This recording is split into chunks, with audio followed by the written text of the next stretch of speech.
কালিম্পংয়ে অবস্থিত Neora valley national পার্কের ভেতরে কোলাখাম নামক একটি ছোট্ট গ্রামে আমরা ছিলাম একদিন। কি নেই এখানে! রয়েছে গাছ ভর্তি পাখি, সবুজে মোড়া ছোট্ট গ্রাম, রয়েছে ট্রেক করার সুবিধা, রয়েছে ঝর্ণা, আরও কত কি। এই সমস্ত কিছুই আমরা একদিনে উপভোগ করে ফিরেছি। সেই গল্পই আজ আপনাদেরকে শোনাবো। চলুন দেরি না করে ভিডিওটা শুরু করা যাক। Welcome to ছাঙ্গে waterfall. জলটা একটু টাচ করে দেখবো কেমন ঠান্ডা।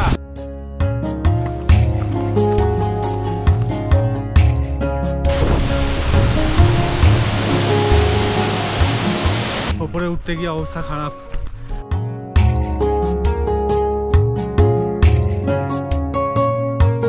নিউমাল জাংশন পৌঁছানোর জন্য রয়েছে শিয়ালদা স্টেশন থেকে একটি মাত্র ট্রেন, যা রাত 8:35 নাগাদ ছাড়ে। ট্রেন নাম্বার হলো 13149 কাঞ্চনকন্যা এক্সপ্রেস। এই ট্রেনের অ্যারাইভাল টাইম 9:18 নাগাদ। এই ট্রেনের স্লিপার ক্লাসের ভাড়া 360 টাকা করে জনপ্রতি। এসি ইকোনমি ক্লাসের ভাড়া 895 টাকা করে জনপ্রতি। এসি 3 টায়ারের ভাড়া 970 টাকা করে জনপ্রতি। এছাড়াও এসি 2 টায়ার এবং এসি ফার্স্ট ক্লাসের সুবিধা পেয়ে যাবেন এই ট্রেনে। আপনারা কোলাখাম পৌঁছতে পারেন এনজেপি বা শিলিগুড়ি হয়েও। সেক্ষেত্রে গাড়ির ভাড়া একটু বেশি লাগলেও এই পথটা বেশ ইজিয়েস্ট হবে, কারণ এই রুটে বেশ অনেকগুলি ট্রেন রয়েছে। নিউমাল জাংশন থেকে হোমস্টে পর্যন্ত যেতে ছোট গাড়িতে খরচা পড়বে 3,500 টাকা মতো, এবং এনজেপি থেকে হোমস্টে পর্যন্ত যেতে খরচা পড়বে 4,000 টাকা মতো। সিজন অনুযায়ী ভাড়া বাড়ে ও কমে। তবে আমরা ওনাদের আরও অনেকগুলি হোমস্টেতে গিয়েছিলাম। সেক্ষেত্রে আমরা গাড়ি প্যাকেজে নিয়েছিলাম। আপনারা যদি মিনিমাম 3 দিনের প্যাকেজ নেন গাড়িতে, তাহলে এই ভাড়া কমে গিয়ে দাঁড়াবে পার ডে 3,500 টাকা করে। তবে সংখ্যায় কম লোক থাকলে এবং কম খরচে আপনারা হোমস্টে পৌঁছতে চাইলে প্রথমেই শিলিগুড়ি পৌঁছে যান। সেখান থেকে বাসে করে কালিম্পং পৌঁছতে পারেন। এই রুটে অবশ্য শেয়ার গাড়ির অপশানও রয়েছে। বাসে কালিম্পং পর্যন্ত যেতে 110 থেকে 120 টাকা মতো খরচা পড়বে। কালিম্পং থেকে লাভা পর্যন্ত শেয়ার গাড়ি পেয়ে যাবেন। খরচা পড়তে পারে অ্যাপ্রক্সিমেটলি 150 থেকে 200 টাকা মতো জনপ্রতি। তবে শেয়ার গাড়ি কিন্তু দুপুর 12টা থেকে 1:30 পর্যন্তই অ্যাভেলেবেল থাকে, এটা একটু মাথায় রাখবেন। লাভা থেকে কোলাখাম আপনারা গাড়ি রিজার্ভ করে যেতে পারেন। সেক্ষেত্রে হোমস্টের সাথে যোগাযোগ করলে গাড়ির ব্যবস্থা ওনারাই করে দেবে। গাড়িতে খরচা পড়বে 800 থেকে 1000 টাকা মতো। দাঁড়িয়ে আছি হচ্ছে সামেবিয়ং টি স্টেটের মধ্যে। আমাদের এখনের গন্তব্য হচ্ছে কোলাখাম। ঝান্ডি থেকে আমরা কোলাখাম যাচ্ছি। আপনারা যদি নিউমাল জাংশন থেকে আসেন তখন এই সামেবিয়ং টি স্টেট পাবেন না, কিন্তু ফেরার সময় যদি আপনারা আবার নিউমাল হয়ে ফেরেন তখন এটা দেখে নিতে পারবেন। আমাদের যাওয়ার রাস্তায় পড়লো এবং লোকেশনটা ভীষণ ভীষণ ভীষণ সুন্দর লাগলো, তাই আমি আর রাহুল একটু দাঁড়ালাম। চলুন আপনাদের সাথে আজকে সাইট সিন করতে করতে, মানে যাওয়ার পথে যে যেই সাইট সিনগুলো পড়বে সেই সাইট সিন করতে করতে আমরা হোমস্টেতে যাব, সবটাই দেখাবো। এই টি গার্ডেনটা কিন্তু বিশাল বড় জায়গা নিয়ে, বেশ ভালো লাগবে আসলে। ওপরের দিকে আমি আগের দিন হেঁটে হেঁটে গেছিলাম, আজকে আর যাচ্ছি না। আজকে ওয়েদারের অবস্থা খুবই খারাপ। এর আগের দিন যাও কিছু দেখা যাচ্ছিলো, আজকে কিচ্ছু দেখা যাচ্ছে না। দেখুন পুরো মেঘে ঢেকে গেল। এই যে মেঘগুলো ভেসে ভেসে আসছে, দেখুন কি দারুণ দেখতে লাগছে। আর এখন প্রচণ্ড জোরে জোরে হাওয়া দিচ্ছে, প্রচণ্ড ঠান্ডা লাগছে। টুপি টুপিগুলো পরে নিই, নাহলে অবস্থা খারাপ হয়ে যাবে। ঠান্ডা লেগে গেলে ব্যাস হয়ে গেল, কারণ এরপরেও আমরা আরও অনেকগুলো জায়গা ঘুরতে যাবো। ওয়াও কি দারুণ লাগছে দেখুন। একটু আগে ক্লিয়ার ছিল, ভয়েস দিতে দিতে সমস্ত চা বাগানটা ঢেকে দিল।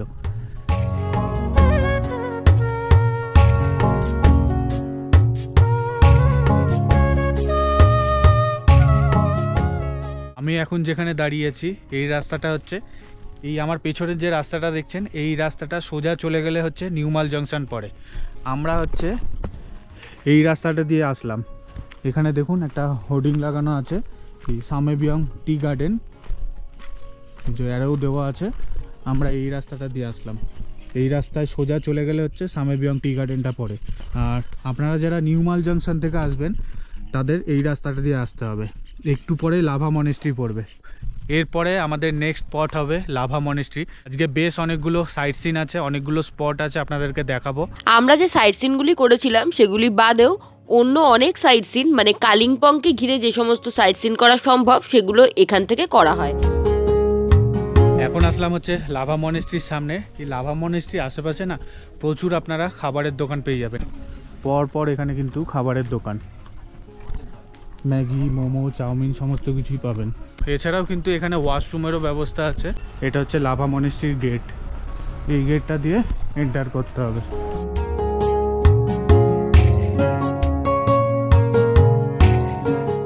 আচ্ছা, আপনাদেরকে যে মেন গেটটা দেখালাম, মেন গেট থেকে আপনাদেরকে 3 থেকে 4 মিনিট হেঁটে আসতে হবে। একটু ওপরের দিকে, একটু চড়াই পথ। হেঁটে আসার পরে আর একটু আপনারা সিঁড়ি পাবেন, সিঁড়ি দিয়ে উঠলেই আপনারা এই লাভা মনেস্ট্রি দেখতে পাবেন। অবশ্যই আসবেন লাভা মনেস্ট্রিতে, দারুণ সুন্দর লাগে। আর এখন তো পুরো মেঘলা ওয়েদার, কিছু দেখা যাচ্ছে না, নাহলে কিন্তু দারুণ সুন্দর ভ্যালি ভিউ দেখা যায়, প্লাস কাঞ্চনজঙ্ঘার ভিউ দেখা যায়। যদি এখন ওয়েদার খারাপ, কিছু দেখাতে পারবো না আপনাদেরকে। চলুন আপাতত মনেস্ট্রির দিকে যাই।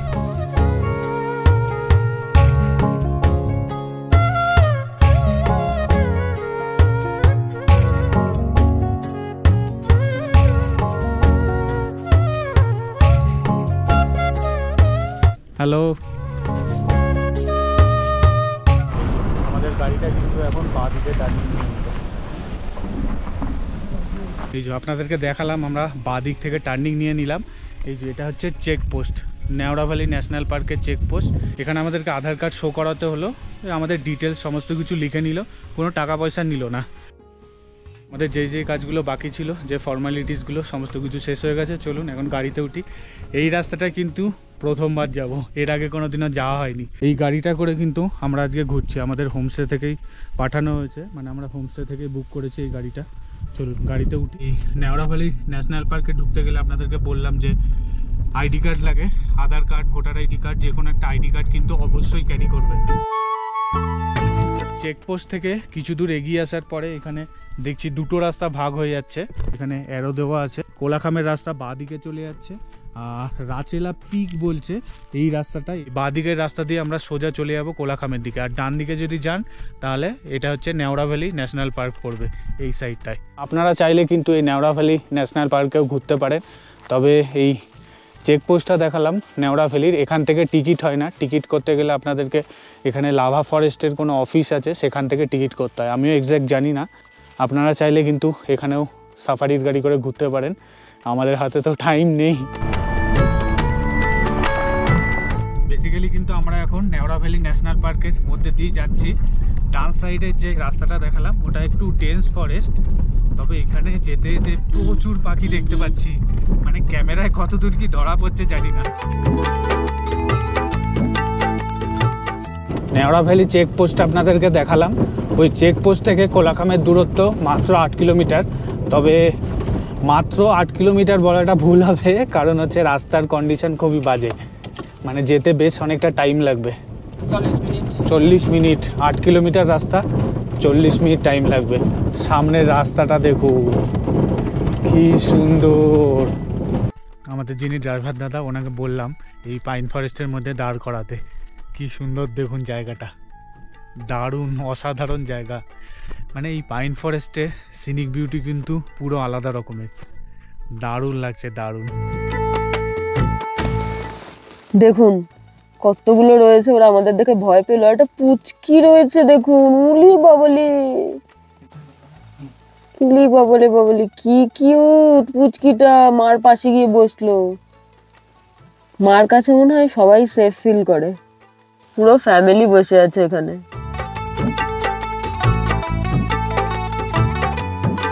আমরা কিন্তু কোলাখামে এন্টার করে গেছি। ছাঙ্গে ওয়াটারফলে আসলাম। আমাদের যে হোমস্টেটা সেখান থেকে মোটামুটি ওই 4 কিলোমিটার মতো ছাঙ্গে ওয়াটারফল। নিচের দিকে নামতে হলো, রাস্তার ওপরে আমাদের গাড়ি নামিয়ে দিয়েছে।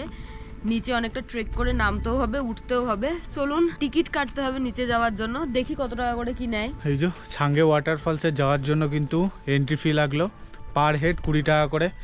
আর শৈলী যাবে বলে এসেছিল, কিন্তু এই সামনের রাস্তাটা দেখেই না এখান থেকে দৌড়ে দৌড়ে পালিয়ে গেল। এই যে রাস্তাটা দেখতে পাচ্ছেন, এরকম পুরো একদম এরকম নিচে নামতে হবে। এখান দিয়ে সিঁড়ি করা, এরকম নিচের রাস্তাটা জানি না নিচের রাস্তার কন্ডিশন কেমন। এখান থেকে 500 মিটার মতো ট্রেক করে নিচে নামতে হবে।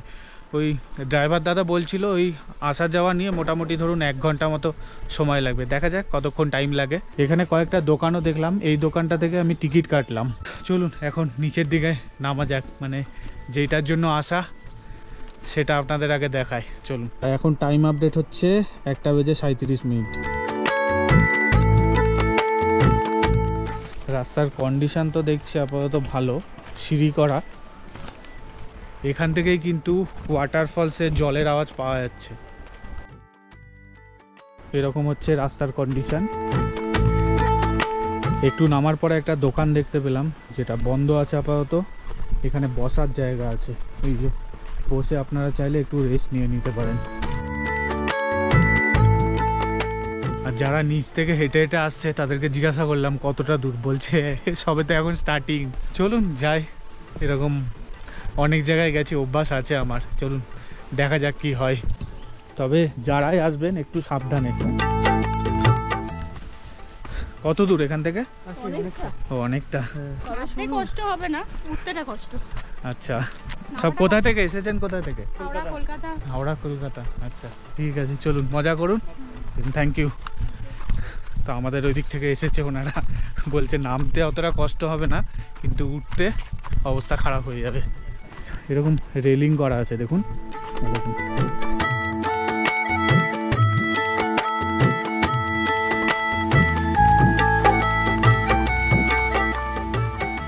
এখান থেকে ওয়াটারফলসের হালকা ঝলক দেখতে পাচ্ছি। এই সামনেটায় গেলে মনে হচ্ছে ভালো মতো ভিউ পাবেন। এখান থেকে ছাঙ্গে ওয়াটারফলসে দারুণ সুন্দর একটা ভিউ দেখা যাচ্ছে। তো এই হচ্ছে ছাঙ্গে ওয়াটারফলস। ওয়াও, জলটা বেশ পরিষ্কার। তো কতটা ওপর থেকে জল পড়ছে দেখুন, এই সময়ও কি মোটা করে জল পড়ছে। আজকে হচ্ছে ফেব্রুয়ারি মাসের 2 তারিখ। এই সময় কিন্তু ওয়াটারফলসে এত জল থাকার কথা না, মানে অন্যান্য ওয়াটারফলসে প্রচুর এরকম ওয়াটারফলস আছে যেখানে একদম সরু করে জল পড়ে, কিন্তু এই ছাঙ্গে ওয়াটারফলসে দেখছি বেশ মোটা করে জল পড়ছে আর অনেকটা উপর থেকে জলটা পড়ছে। দারুণ লাগছে কিন্তু দেখতে। দেখুন এই ছাঙ্গে ওয়াটারফলসটা, ওয়াও।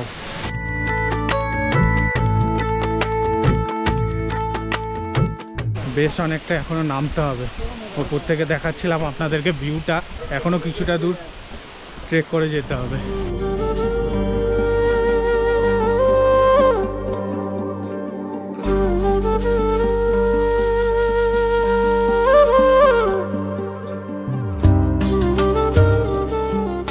মোটামুটি ওয়াটারফলসের সামনে চলে এসেছে, চলো সামনের দিকে যাই।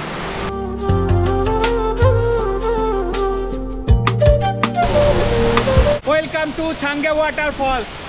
দেখুন কি সুন্দর, দেখুন দারুণ দারুণ। কতটা ওপর থেকে কতটা মোটা করে জল পড়ছে দেখুন। এখানে বেশিক্ষণ দাঁড়ানো যাবে না, দাঁড়ালে পুরো ভিজে যাবে। জলগুলো ছিটে ছিটে গায়ে এসে লাগছে, সব ভিজে যাচ্ছে প্যান্ট প্যান্ট। একটু কষ্ট করে ওপর থেকে হেঁটে হেঁটে আসলাম, ট্রেক করে আসলাম, তবে এই সুন্দর দৃশ্য দেখে সমস্ত কষ্ট ভুলে যাচ্ছে।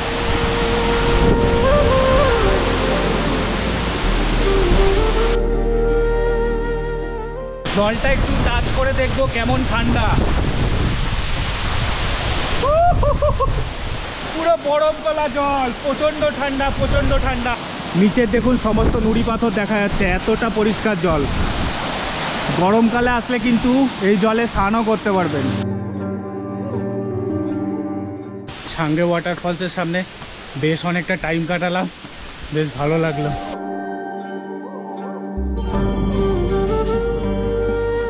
ওপরে উঠতে গিয়ে অবস্থা খারাপ, সঙ্গে একটা ছোট জলের বোতল নিয়ে আসবেন, প্রচণ্ড কষ্ট।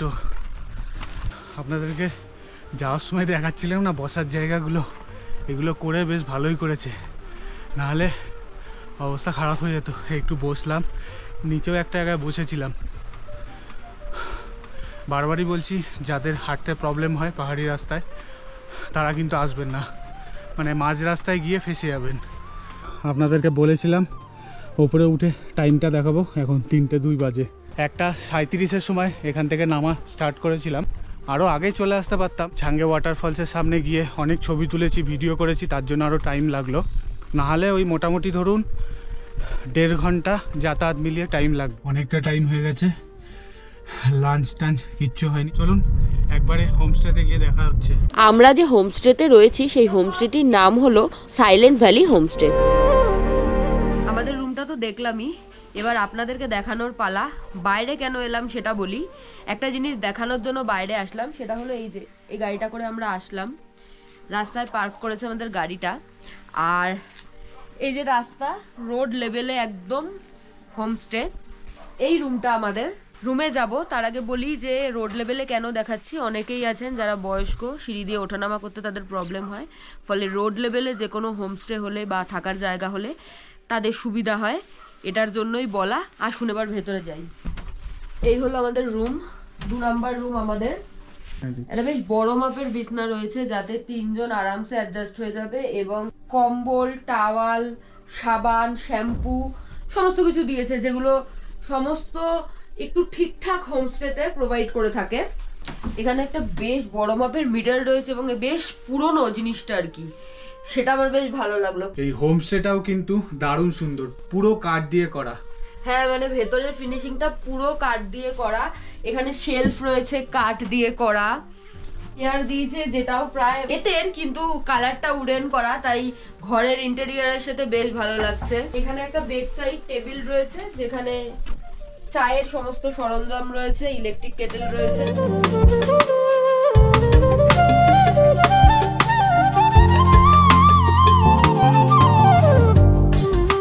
ওয়াশরুমটা একবার দেখিয়ে নিয়ে আসি আপনাদের। এই হলো ওয়াশরুম, সমস্ত বেসিক ফেসিলিটি দেখতে পাচ্ছি। এখানে ওয়াশ বেসিন দেওয়া, তার উপরে আছে ছোট্ট মিরর, বা এখানে হ্যান্ড ওয়াশ দেওয়া আছে, ওয়েস্টার্ন টয়লেট সিট, বালতি, গিজারের ফেসিলিটি আছে, জামা কাপড় হ্যাং করার জন্য হ্যাঙ্গারও দেওয়া আছে। লাঞ্চ করার জন্য এখন ডাইনিং হলে যাব। এই জায়গাটা দেখুন কি সুন্দর সাজানো ফুল দিয়ে। ডাইনিং হলটা আমি আগেই দেখে নিয়েছি, আপনাদের একবার দেখাই। একটু ইউনিক টাইপের ডাইনিং হল, মানে লোকাল মানুষদের যেরকম ডাইনিং হল হয় সেরকম। বেশ অন্যরকম, ছোট টেবিল, বেঞ্চ, বেশ অন্যরকম। মানে পাহাড়ি জীবনযাত্রা যেরকম হয়, ওনারা যেরকম ভাবে থাকে পুরো সেরকম ভাবেই। আর একটা জিনিস, যে জিনিসটা আমার ভালো লাগলো সেটা হলো যদি কাঞ্চনজঙ্ঘা দেখা যায় এখান থেকেও ভিউ পাবেন। ডাইনিং টেবিলে বসে বসে আপনারা কাঞ্চনজঙ্ঘার ভিউ দেখতে পাবেন। এখন তো ওয়েদার খারাপ, কিছু দেখা যাবে না। লাঞ্চ চলে এসেছে, কি কি দিয়েছে আপনাদের একবার দেখিয়ে দিই। অনেক কিছু দিয়েছে লাঞ্চে, তবে সবচেয়ে আকর্ষণীয় জিনিস হচ্ছে ঘি দিয়েছে। কাঁসার থালায় ভাত, যেটা বলছিলাম সেটা হলো এই যে ঘি দিয়েছে। এখানে দিয়েছে আলু সেদ্ধ মাখা, ডাল, মিক্সড সবজি, শাক টাক দিয়ে দিয়েছে, সেকা পাঁপড় দিয়েছে, পেঁয়াজ লঙ্কা তো আছেই, আর এখানে আছে হচ্ছে ডিমের ঝোল। একদম অথেন্টিক নেপালি খাবার। খাওয়া অলমোস্ট শেষের পথে। অথেন্টিক নেপালি খাবার, যেটা আমরা হোমস্টেতে এক্সপেক্ট করে থাকি, সেরকম খাবার দাবার ভালো। সবচেয়ে ভালো যে জিনিসটা সেটা হলো একদম গরম গরম ধোয়া ওঠা খাবার পরিবেশন করেছে। লাঞ্চ করে ওপরেই যাচ্ছিলাম, তখন এখানে যে হোস্ট রয়েছে ওই দিদির সাথে কথা হচ্ছিল। উনি বললো ওনাদের এই নিচের দিকে যেখানে ডাইনিং রয়েছে সেখানেই আরও কিছু রুম রয়েছে, সেই রুমগুলো ভাবলাম একটু আমরাও দেখে নিই আর আপনাদের সাথেও একটু শেয়ার করে দিই, একটু গ্লিম। ডিটেলে তো ওইভাবে রুম দেখানোর কিছু নেই, তবে যেটা শুনলাম ওনাদের সাথে কথা বলে সেটা হলো ওনাদের এখানে মোটামুটি যদি বড় গ্রুপ নিয়েও আপনারা আসতে চান, মানে মোটামুটি 60 জন, 60% অ্যাকোমোডেশনের ব্যবস্থা হয়ে যায়। আপনারা বড় গ্রুপ নিয়ে আসতেই পারেন, যারা অনেক গ্রুপে ট্যুর করতে ভালোবাসেন তাদের জন্য এটা বেশ ভালো ফেসিলিটি, এবং রুমগুলোও কিন্তু বেশ ভালো। আমার তো বেশ ভালো লেগেছে। আর সবচেয়ে প্লাস পয়েন্ট যে জিনিসটা আমার নজর কাড়লো সেটা হলো আমরা যে রুমগুলোতে রয়েছি ওই রুমগুলো আমাদের নেওয়ার একটাই কারণ, সেটা হলো একদম রোড লেভেলে। আর সমস্ত রুম থেকে, প্রত্যেকটা রুম থেকে কিন্তু কাঞ্চনজঙ্ঘার ভিউ রয়েছে। আমাদের রুমটা তো আপনাদের সাথে শেয়ার করেছি, আরো কয়েকটা রুম আপনাদের দেখিয়ে দিই একবার। এই যে এই রুমটা দেখুন, 3 নাম্বার রুম। এই হচ্ছে বেড, আরামসে 3 জন শুয়ে যেতে পারবেন। এখানে সোফা আছে, একটা সুন্দর ছোট্ট সোফা। আর এই হলো ওয়াশরুম, সমস্ত বেসিক ফেসিলিটি দেওয়া, গিজার থেকে শুরু করে ওয়েস্টার্ন টয়লেট সিট, ঠান্ডা জল গরম জলের কল, সমস্ত কিছু দেওয়া আছে এখানে। আর একটা রুম আছে পাশে, এই রুমটা দেখিয়ে দিই। এই রুমটা একটু বড়, এটা হচ্ছে 5 নম্বর রুম। এই রুমটাতে আরামসে এই বেডটায় 4 জন, ওই বেডটাতে 2 জন, 6 জন। আরামসে আপনারা 6 জন থেকে যেতে পারবেন এই রুমটাতে। এই রুমটার ভেতরেও কিন্তু সমস্ত বেসিক ফেসিলিটি দেখতে পাচ্ছি। আর এই রুমটার ব্যালকনি থেকেও এরকম সুন্দর ভিউ দেখুন। ওয়াও, মানে ভিউ নিয়ে কোনো কথাই হবে না, এত সুন্দর। এখানে সিটিং অ্যারেঞ্জমেন্ট আছে, এই যে বসে বসে সুন্দর ভিউ উপভোগ করতে পারবেন। এই দেখুন, কি করছিস? ওই দূরের গাছটা, ওখানে দুটো পাখি আছে। আচ্ছা, তোর ক্যামেরায় আসবে না, আমি এখানে জুম করেছি বলে দেখা যাচ্ছে। ছোট ছোট পুচকি পুচকি পাখি। ছোট্ট পাখিটাকে দেখতে পাচ্ছেন? এইদিকেও আরেকটা আছে দেখুন, একই ফ্রেমে আমি দুটোকে নিলাম। ও, আরেকটা উড়ে এসে বসেছে। ওয়াও। এই কোলা খামে না প্রায় 256টা ভ্যারাইটির পাখি দেখতে পাওয়া যায়। মানে আমি এক্সাক্ট নাম্বারটা ঠিক বললাম কিনা জানি না, হয়তো আরো বেশি দেখা যায়। আমার ফোন দিয়ে জুম করে করে প্রত্যেকটা গাছে দেখছিলাম যে কোথায় কি পাখি বসে আছে। যেটা আমি এখানে কথা বলে জানলাম, যারা বার্ড লাভার আছে বা বার্ড ফটোগ্রাফি করেন তাদের জন্য এই জায়গাটা তো ভীষণ ভালো, তারা আসতেই পারেন। এবং এখানে না প্রফেশনাল গাইড পাওয়া যায়, মানে আপনারা চাইলে সেই গাইডের সাহায্য নিয়ে বিভিন্ন পাখির ছবি তুলতে পারেন। এবং গাইড কিন্তু এই হোমস্টে থেকেই অ্যারেঞ্জ করে দেওয়া হয়। স্ক্রিনে যে নাম্বারটা রয়েছে ওই নাম্বারে যোগাযোগ করলেই ওনারা গাইড অ্যারেঞ্জ করে দিতে পারবে। এটা শুনে আমার বেশ ভালো লাগলো, কারণ এই জায়গাটা পাখির জন্যই বিখ্যাত। আমরা এইমাত্র ঘুরে আসলাম, মানে আমরা নয়, রাহুল ট্রেক করে গিয়েছিল ছাঙ্গে ওয়াটারফল পর্যন্ত। যারা ট্রেক করতে ভালোবাসেন তারা কিন্তু যেতে পারেন, ট্রেক করে ছাঙ্গে ঘুরে আসতে পারে। আর একটা যেটা কথা সেটা হলো যে এই যে আমরা ছাঙ্গে ওয়াটারফল গেলাম, এই ছাঙ্গে ওয়াটারফল যাওয়ার জন্য হোমস্টে থেকে গাড়িতে কিন্তু 800 থেকে 1000 টাকা মতো খরচা হয়ে থাকে। এবার সিজন অনুযায়ী ভাড়া ওঠানামা করে, সেটা আপনারা কথা বলে নেবেন। আমরা যেই হোমস্টেতে রয়েছি এই হোমস্টেতে পার ডে পার হেড থাকা খাওয়া নিয়ে আমাদের খরচা পড়ছে 1400 টাকা করে। তাতে তো 4 বেলার খাবার দাবার দেবে, যেরকম যেরকম দেবে আপনাদের সাথে তো শেয়ার করবোই, সবসময় যেরকম শেয়ার করি। ভিডিওটা দেখুন, কেমন লাগছে জানান। খুব বেশি ভালো লাগলে যাদের সাথে ঘুরতে আসতে চাইছেন তাদেরকে শেয়ার করুন, যাতে তারাও দেখে প্ল্যান করতে পারে। এইমাত্র স্ন্যাক্স দিয়ে গেল, চা, আর এখানে দিয়েছে পেঁয়াজি। এই ঠান্ডায় বনফায়ারটা ভীষণ আরামদায়ক। সন্ধে তো হয়েই এসেছে, পাহাড়ে একটু তাড়াতাড়ি সন্ধে নামে, আর সন্ধে নামার সাথে সাথে ঝপ করে টেম্পারেচারটা একদম কমে গেল। বনফায়ারের সামনে বসেছি, তারপরেও যে হাওয়াটা আসছে না সেটাও বেশ কনকনে আর কি, তবে জিনিসটা বেশ উপভোগ্য, বেশ ভালো লাগছে। আর এই বনফায়ারটা করার জন্য কিন্তু এক্সট্রা চার্জেস দিতে হবে, সেটা হলো 500 টাকা। অনেকজন মিলে আসলে এখানে গল্প, আড্ডা, গান বাজনা সমস্ত কিছুর সাথে এই বনফায়ারটা একদম জাস্ট জমিয়ে দেয়। হোমস্টেটার বাইরে হালকা আলো দিয়ে সাজানো, একদম বেশি আলো দেওয়া হয়নি, বেশ সুন্দর দেখতে লাগছে। দেখুন এই যে আমার পেছনে টুনি লাইটগুলো জ্বালিয়ে দেওয়া হয়েছে, বেশ ভালো লাগছে। আর এখানে সুন্দর সুন্দর আলো দেওয়া বাইরেটায়, এটাও বেশ দেখতে ভালো লাগছে। আর চারিদিকে কিন্তু অন্ধকার, প্রচন্ড ঠান্ডা, বিভৎস ঠান্ডা লাগছে। তাই জন্য আমরা এখানে হিটারের ব্যবস্থা আছে, আলাদা করে নিতে হয় চার্জ দিয়ে। তো হিটারটা চাইলাম, মানে প্রথমে এসে ভেবেছিলাম যে হিটার লাগবে না, কিন্তু তারপর আর পারলাম না, প্রচন্ড ঠান্ডা লাগছে। এই যে এখন 9 ডিগ্রি, গুগলের ওয়েদার রিপোর্ট অনুযায়ী এটা আস্তে আস্তে কমবে, তো আর পারা যাচ্ছে না। ওই জন্য আমরা হিটারটা নিয়েই নিলাম।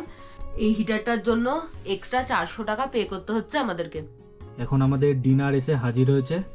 আচ্ছা, ডিনারে কি কি দিয়েছে একবার দেখিয়ে দিই। এখানে রুটি দিয়ে গেছে, রুটি আর ভাতের মধ্যে কিন্তু অপশান থাকে, আমরা রুটি খাবো বলে রুটি বলেছি। এখানে দিয়ে গেছে কষা কষা চিকেন, ঝুরঝুরে আলু ভাজা, পনির, পেঁয়াজ আর লঙ্কা। চিকেনটা একটু টেস্ট করে দেখি। শৈলী পনির খেয়ে বললো বেশ ভালো খেতে। আর আমাদেরকে জিজ্ঞাসা করে গেছিলো একটু আগে যে খাবারটা রুমে দেবো নাকি আপনারা নিচে ডাইনিং হলে গিয়ে খাবেন। যখন বলেছে রুমে দেবো, এই অপরচুনিটি আর ছাড়া যায়, বলেছি সঙ্গে সঙ্গে রুমে দিয়ে যান খাবারটা, কারণ এই ঠান্ডার মধ্যে হেঁটে হেঁটে ডাইনিং হলে যাওয়াটা খুবই চাপের ব্যাপার। একদম হালকা পাতলা খাবার, পাহাড়ের জন্য একদম ঠিকঠাক খাবার। আজকের মতো সবাইকে গুড নাইট, আবার কালকে সকালে দেখা হচ্ছে। Good morning everyone. ভীষণ সুন্দর একটা মেঘাচ্ছন্ন সকাল, রোদের দেখা নেই এবং প্রচন্ড ঠান্ডা। চা নিয়ে বারান্দাটায় এসে দাঁড়ালাম, ভাবলাম যে একটু উপভোগ করি ভিউটাকে। একটু পরেই তো আবার চেক আউট করে বেরিয়ে যাব। জায়গাটা কিন্তু দারুণ, জাস্ট দারুণ। আর খালি চোখে যে কত রকমের পাখি দেখা যাচ্ছে সেটা তো আর বলার না। আমি অত পাখির নাম জানি না, সুতরাং দেখছি তাদেরকে ভালো লাগছে, সুন্দর দেখতে, সুন্দর ডাক, এটুকু।